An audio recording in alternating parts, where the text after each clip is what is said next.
নমস্কার বন্ধুরা, একটা পাত্রে সব উপকরণ মিশিয়ে ভাপে রান্না করে তৈরি হবে এই সুস্বাদু খাবার। সহজ ওয়ান পট চিকেন রাইস। এটি তৈরি করতে যতটা সহজ এবং পুষ্টিগুণেও ভরপুর। সময় বাঁচবে, যারা ব্যাচেলার আর আমার মতো যারা ওয়ার্কিং লেডি তাদের জন্য তো একদম পারফেক্ট একটা ডিশ। মাত্র 20 মিনিটেই তৈরি আর তেমনি খেতে। প্লিজ পুরো ভিডিওটা দেখার অনুরোধ রইল। রান্নাঘরে যাই তাহলে। প্রথমে 2 কাপ গোবিন্দভোগ চালকে ধুয়ে জলটা ঝরানোর জন্য রেখে দিচ্ছি।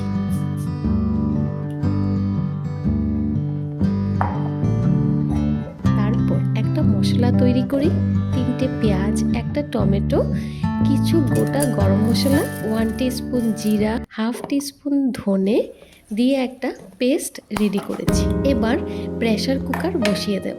2 টিস্পুন তেল দিচ্ছি।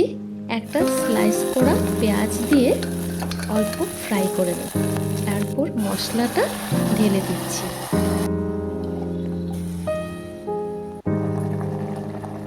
দুটো আলু দেব। স্বাদ মতো নুন আর হলুদ দিয়ে অল্প ভেজে নেব। ধুয়ে রাখা 200 গ্রাম চিকেন দিয়ে ভালো করে কষিয়ে নেব 5 মিনিটের জন্য। আমার রান্নার কিন্তু একটা স্পেশালিটি আছে, আপনারা ভালো করে দেখলেই বুঝতে পারবেন। জানেন কি, আমি কিন্তু যত রান্না করি তাতে কোনো ধরনের গুঁড়ো মশলা, রেড চিলি পাউডার ইউজ করি না। যে কারণে খেতে তো ভালো হয়ই, তার সাথে হেলদিও হয়। রংটা দেখুন কি ভালো এসছে। এবার রসুন, আদা আর কাঁচা লঙ্কাটা থেতো করে দিয়ে দিচ্ছি। কুক করব আরও 5 মিনিটের জন্য।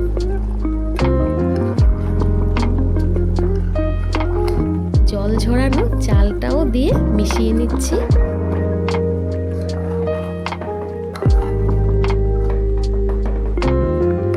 দেড় কাপ জল দেব।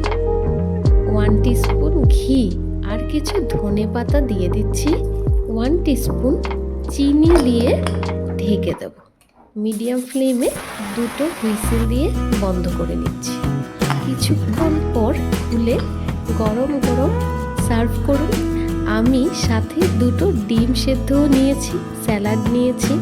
আপনারা এভাবে ট্রাই করতে পারেন। এটা মাটন দিয়েও খুব ভালো হবে। ভালো লাগলে লাইক, শেয়ার এবং প্লিজ সাবস্ক্রাইব করে দেবেন। ধন্যবাদ।